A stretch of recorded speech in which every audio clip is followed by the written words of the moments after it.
what if the employees are the problem? What if they're just not resilient enough? What if our employees are just being the issue? They're too whiny or they're just too soft. And it just stopped and everyone kind of looked around the room and thought, that could be the case. Welcome to The Courageous Choice, the podcast where we explore bold decisions that shape leaders, organizations, and the future of work. I'm your host, Jamie Jacobs.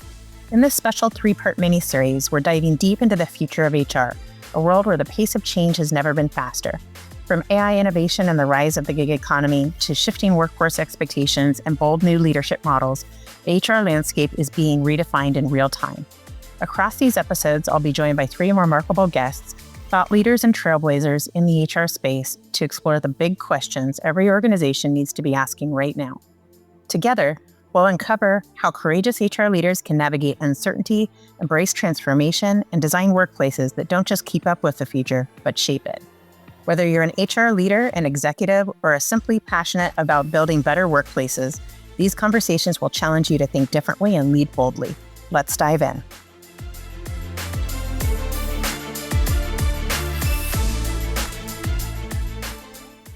Welcome to this episode of the Courageous Choice podcast. I'm thrilled today. We're honored by Tim Sackett, who is the CEO of HRU Tech, amongst other things. We've probably heard him on podcasts. You've maybe read his blog.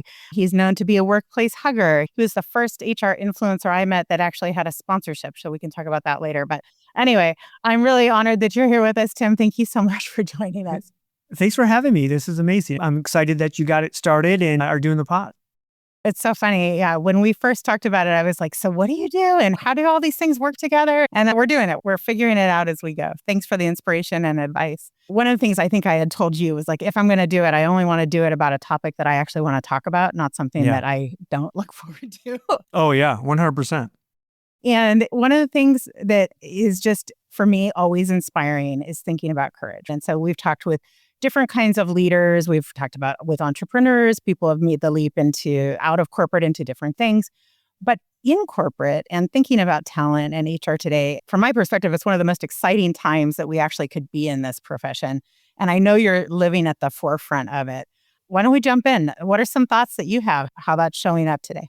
Like the AI thing is totally transforming everything we do. And some people are going to be late adopters. Some are early already and using it. And it's causing a lot of like chaos and craziness. We've seen like from the ATS world, the data is showing that over the last 12 to 18 months, at least 100% increase in applicants year over year. So like you're seeing the double of applicants by most organizations. I talked to like a Fortune 500 TA leader just last week, and she says, and they only hire like white collar, and they're not a big like unicorn brand. So they're not an Uber or Marriott, General Motors. Like it's not a brand everybody would know.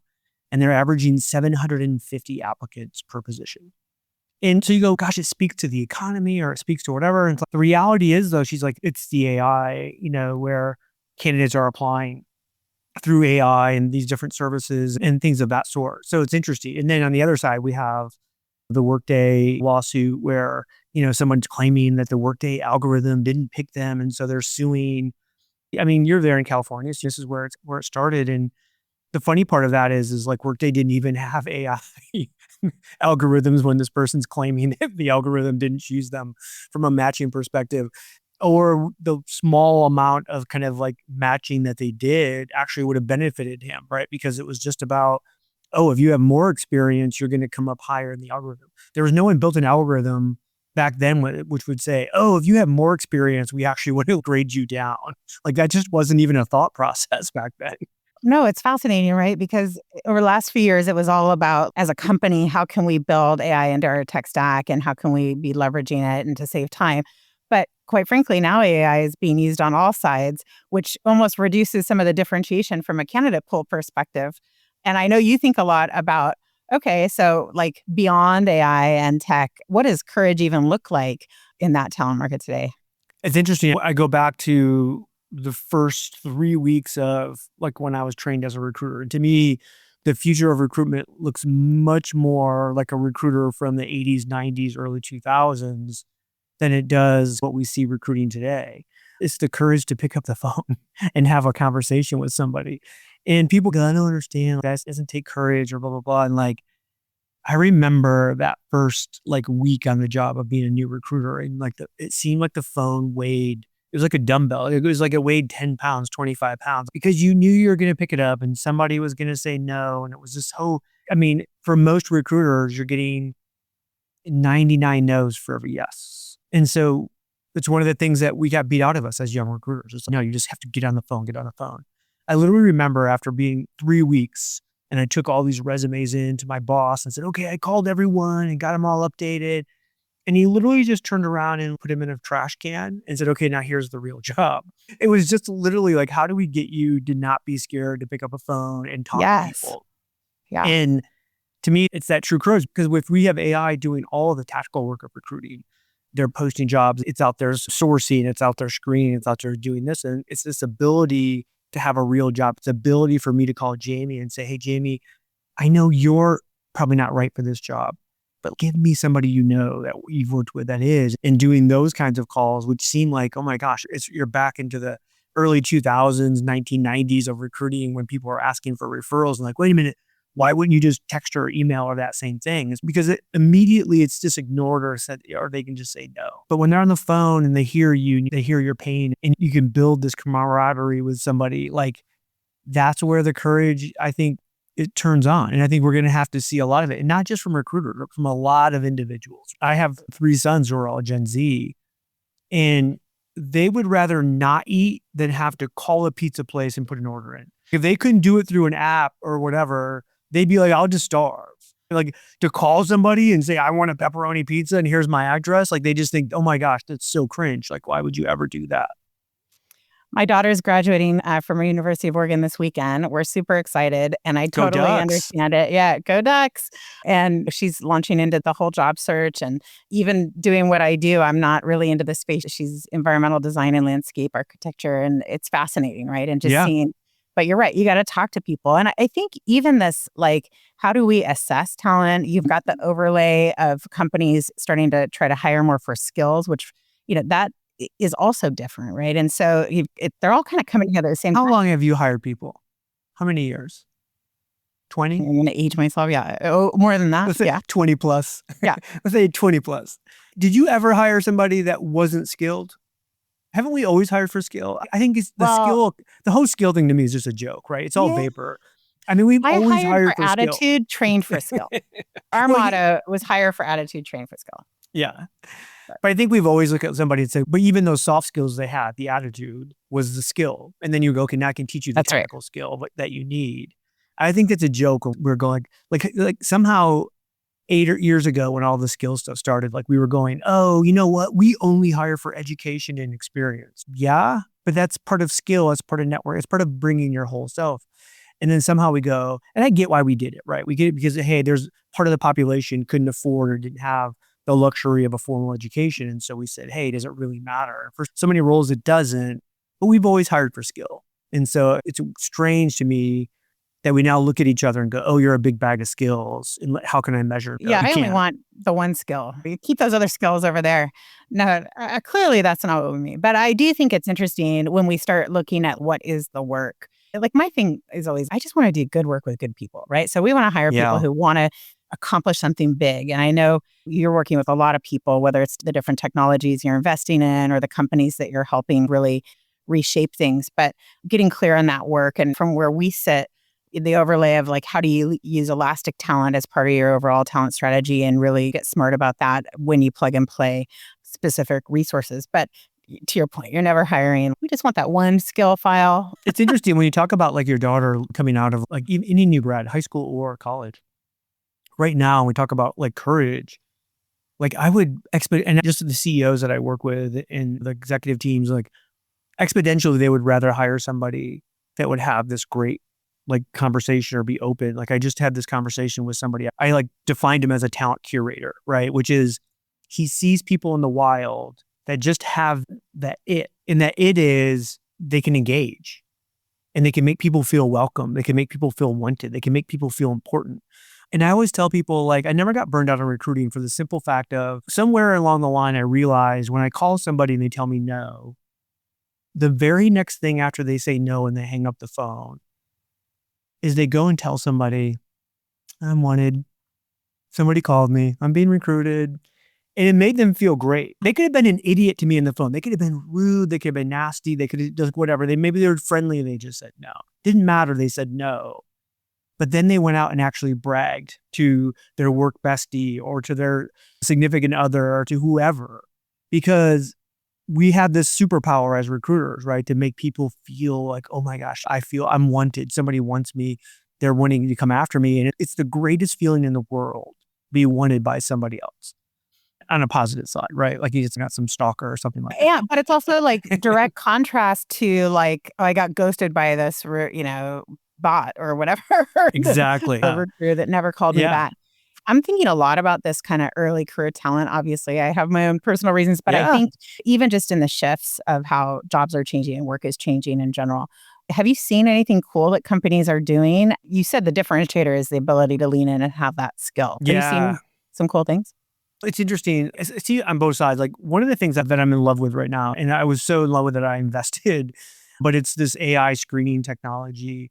And the one I'm talking about is a priori. But what it does is think about how we apply for jobs right now. 100 people apply to a job. Recruiter goes in. They look at a handful, maybe 10, 15, 20, cherry pick some, send them a message, do some screening, send 3 or 4 or 5 onto a hiring manager and calls it done. And if you look in that entire process, 80 to 85% of the people didn't even get a sniff. They didn't even get looked at. And ironically, like the best people were probably in that 80 to 85 that never got looked at. Where I think AI screening lets 100% of people get in. And then if you layer in some assessment or some job simulation stuff or whatever, you are saying, hey, by the way, if we go back a decade when DE&I started, it was simply about inclusion. It was like, hey, we need to fish in more pools to get better hiring. That's really what it was about. And there was pools that we weren't efficient in. So they're like, hey, how do we open up this aperture at top of funnel? And so I think I see it now as going, I want my top of the funnel to be as big as possible. And then I want to layer in AI tools then to get me to the top people of all that's there.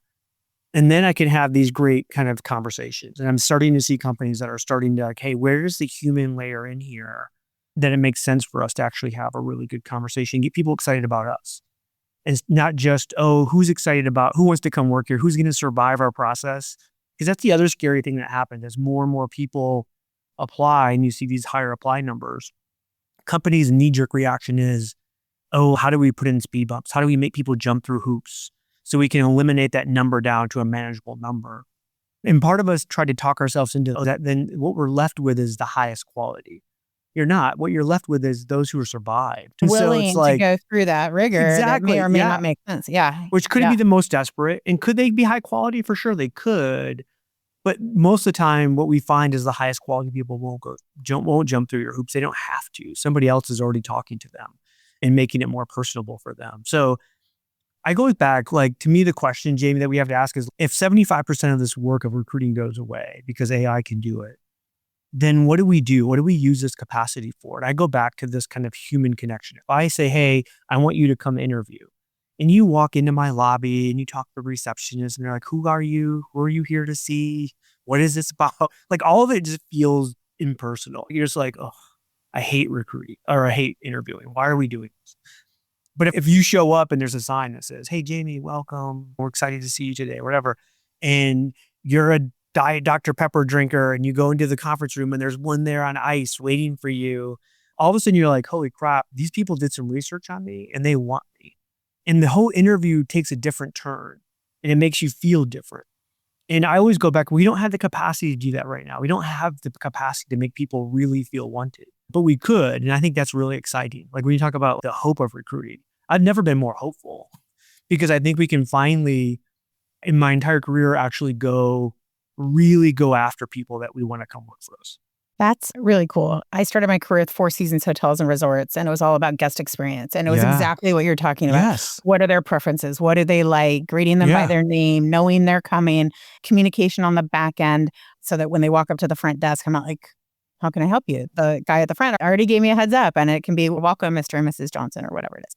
And so really, if we're putting on our lens of wanting to You could call it branding, you can call it experience, you can call it whatever you want to call it. But the idea is we want cool people who want to do cool things with us, and good people have choices. So I think it's about getting clear on what we need and the kind of person that's going to add value to the team, but then also being a place and showing up as an organization that person would want to join in.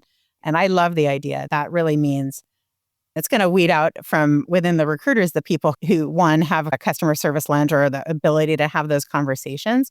But also, it's like a whole new frontier about re-engineering or redesigning that whole process flow, which is cool. Yeah. Oh yeah. No, I think it's really. I like when you like the 4-season aspect of. I used to hire bartenders as recruiters because they could have a conversation. They would dig in right away to find out what people were into. But we haven't done over the last 10 years because we were all so desperate to have any kind of talent. We didn't go, do you really want to work here with us, with that hiring manager, with this product, whatever? What makes you passionate? Like we just stopped digging into the cultural side of this and go, hey, we really want your skill set here. That's awesome. But we also want to make sure that your crazy matches our crazy.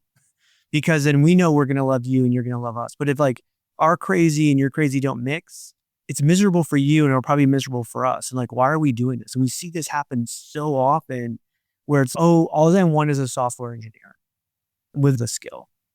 And then they get there and they're unhappy, you're unhappy because it's, oh, I didn't really realize that this was your culture, quote unquote, whatever that might be.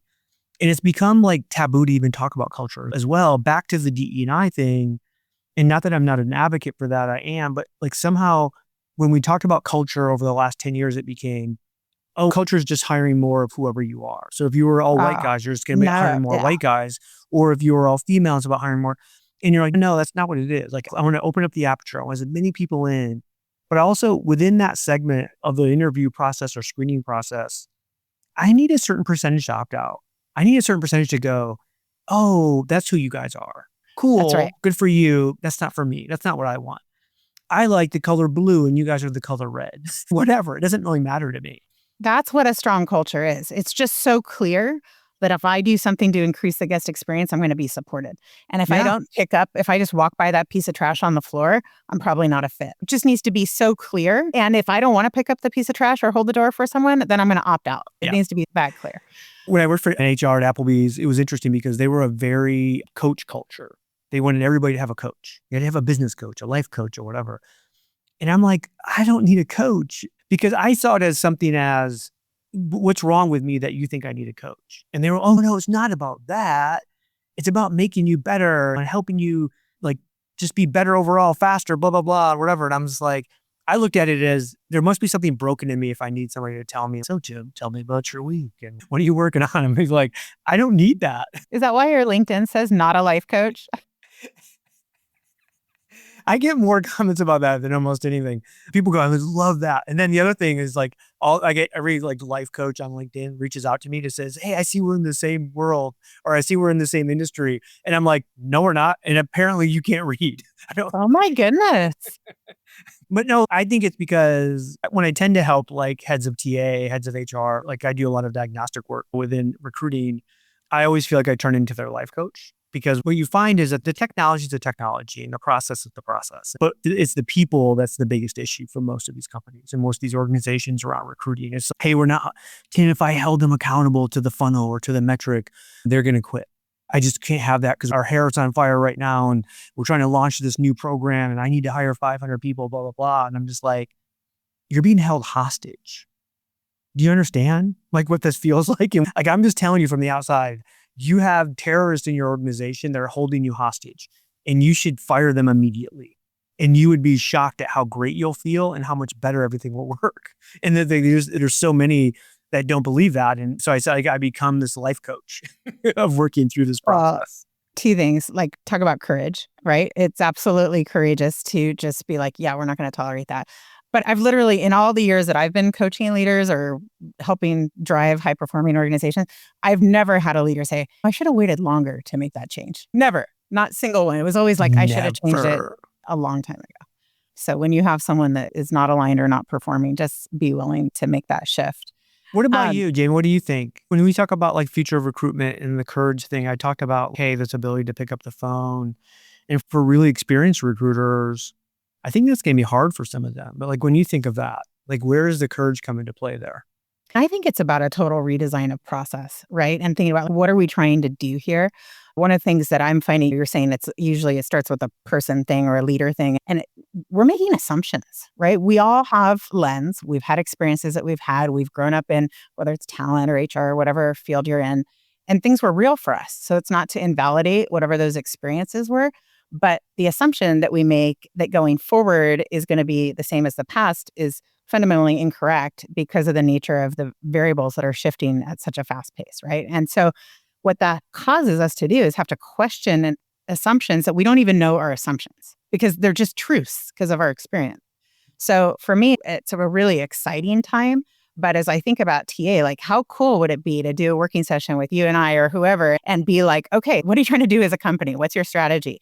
What do you have going on now? What are the things we want to leverage? And what are the things that we just want to throw up in the air and let go? Because you know better on the tech side than I do. I think there's a lot of solutions. I think you can also over-engineer and it can actually get in your way, to your point. Yeah, for sure. I love that on the process side too, because I think so often we get under this concept of, if it's not broke, don't fix it. Or it's not perfect, but it's what we do. And oh my gosh, if I would to change this and it got worse, my job's on the line. And so there is a lot of courage around that about saying, hey, big change potentially could cost you your job. And I'm not one to advocate for somebody to go out and make change that could cost their job. Okay, here's what we're doing. It's not the greatest, but I'm going to keep my job. Hey, you have to do that. That's on you, because I would feel awful like if you said, oh, we decided to do this thing because Tim said it was the best and it didn't work for us and now I lost my job, because we see that. And I'm just like, I'm never an advocate for that. But it's interesting. I love to take the opposite side of something. Like I was just talking with the head of HR, not about recruiting, but about leadership development. And they were just like, oh my gosh, we have these classes and we're doing this. And they're like, well, and like, ugh. And it was everything about these leaders, this mid-level leader, right? And everything was happening to these mid-level leaders. And I go, what if the employees are the problem? What if they're just not resilient enough? What if our employees are just being the issue? They're too whiny or they're just too soft. And it just stopped. And everyone kind of looked around the room and thought, that could be the case. Maybe it's both sides. But why do we always focus on changing the leader to an entire group of tens of thousands, hundreds of thousands, millions of employees?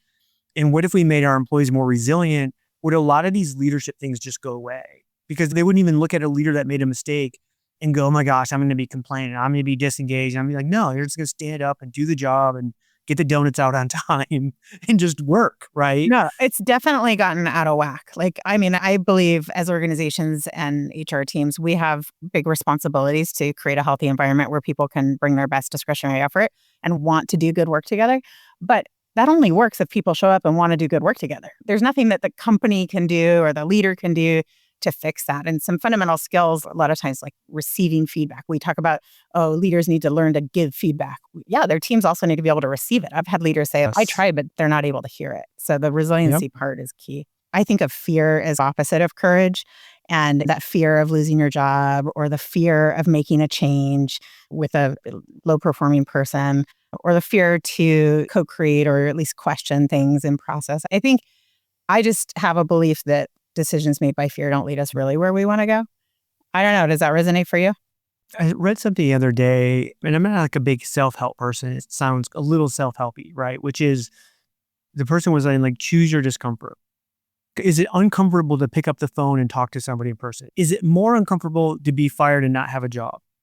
Oh, it is, right? And so they're always like, choose your discomfort. Is it uncomfortable to go and get pushed in a workout by a trainer that's going to bust your ass? Is it more uncomfortable to be fat on a couch, can't get up, can't walk, blah, blah, blah, sick, all of those? Yes. And so it's like, at some point, all you're doing is weighing, what's the discomfort that I'm going to choose? Because everything is discomfort at some point, right? So the resiliency is learning to get comfortable with discomfort almost. Exactly. Yeah. All right. So I'm going to ask for some words of advice that maybe you have. Let's start with leaders today, or TA leaders if you want to be specific. But what advice do you have for leaders today?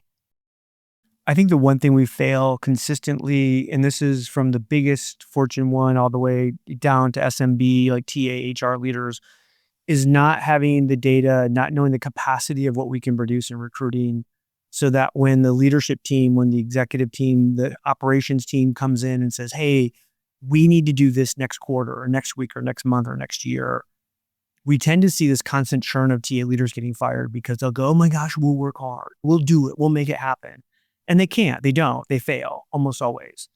Instead of going, hey, by the way, based on all the data that we collect in the funnel, we've reversed engineered the math. And I can tell you right now, the capacity of recruiting in our team is at 95%. I can give you the extra 5%, which might equate to whatever number of positions I can fill. You're asking for 5x that. And so I can tell you right now that we're not going to be able to give you what you're asking for unless I have this resource and this thing, blah, blah, blah. And then for sure, I feel 100% confident I could actually deliver that number to you. We never have that conversation right now with leaders. And if you sat down with your CEO and your CFO and you had that conversation, they'd be like, heck yeah, let's do it. Or, holy crap, we had no idea. We maybe can't afford that. Let's slow up this plan, or let's do whatever we have to do differently to make this happen.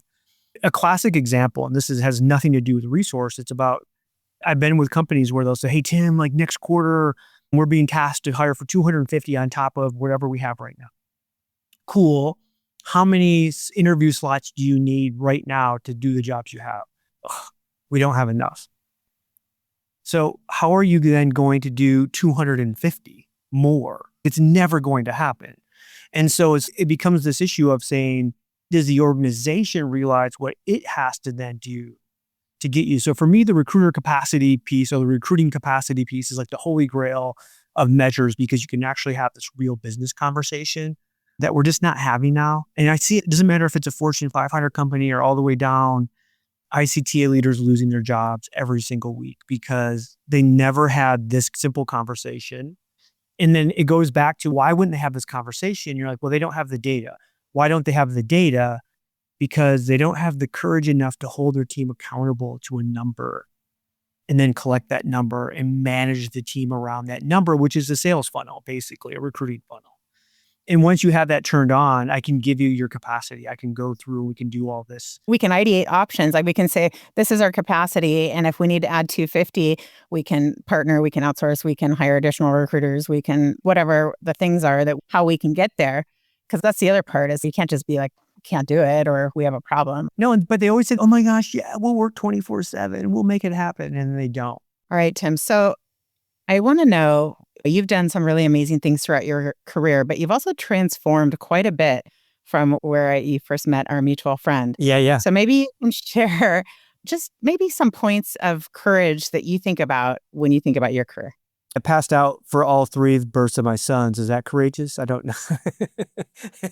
Becoming a parent is definitely courageous. People like go, no. Like I really, like the doctor was like with my wife and they're like, is the father okay? And my mom said, he's fine. And I'm just like, whoa, I'm out of here. It's not always about you.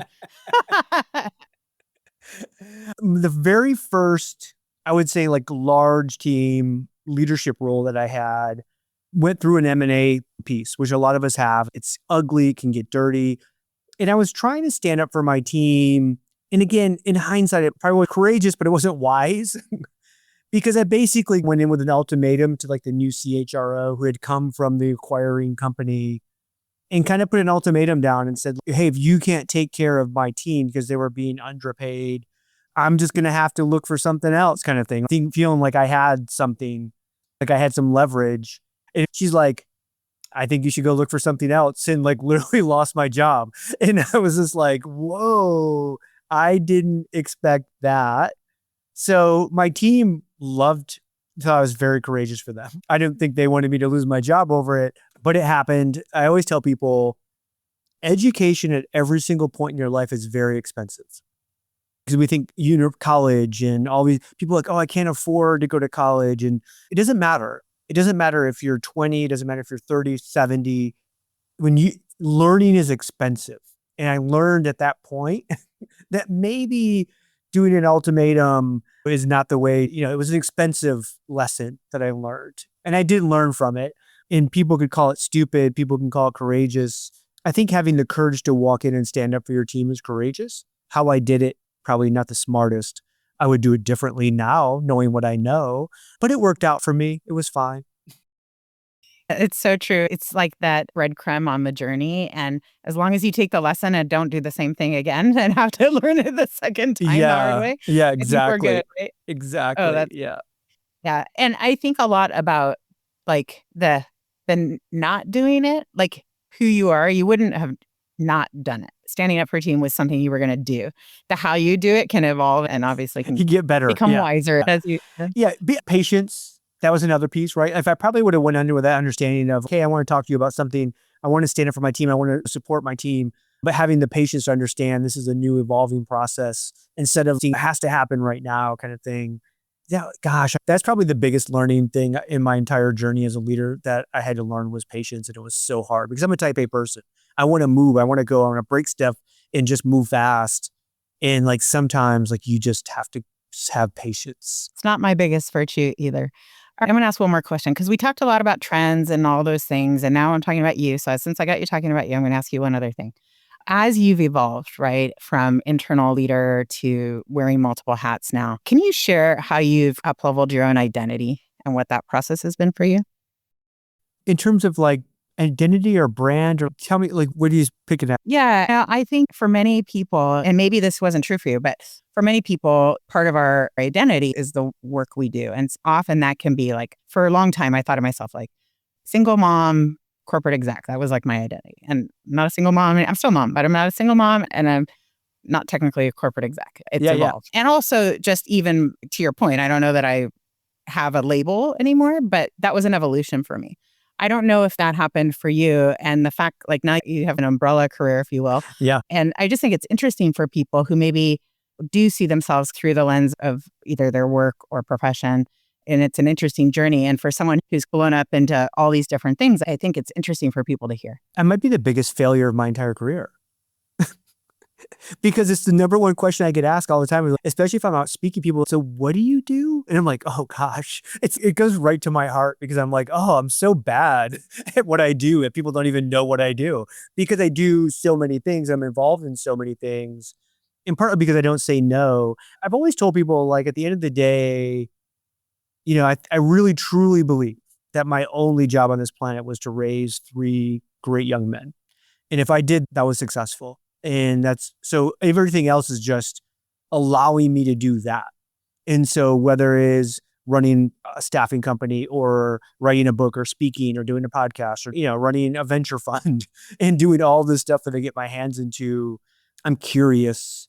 And so I help a lot of people behind the scenes without trying to be boastful about that because I think it's just not who I am. If somebody wants help, I'm going to help them. It's the teacher in me. That was like my first career was I was going to be an educator. So you just try to help whenever you see that you can. So it's an interesting question because I think it's probably my biggest failure. I don't think I have an identity besides being a dad. And then even like when you have teenagers or young 20s and all that, they might even go, you're not even that good of a dad. So you're like, oh gosh. Oh, no, they come back around. That's what I'm told, at least. They do come back around. They do come back around. Yeah. I heard that living a values-aligned life might be part of your identity, whether that's being a dad, helping others, and being a little impatient. So we can go with that. Yeah, I like that. I think I like to try a lot of stuff. I like to say yes to a lot of stuff. At the end of the day, I try to say yes way more than I say no. So, yeah, you're a builder and then say yes with abundance, which is exciting. It's fun. Thank you so much for joining us, Tim. It's really been an honor. I'm grateful.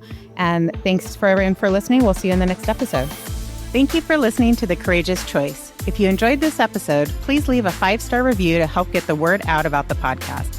And don't forget to subscribe so you don't miss out on any of our future conversations. If you'd like to know more about gig talent, please visit gigtalentagency.com or email us at podcast@gigtalentagency.com. See you in the next episode.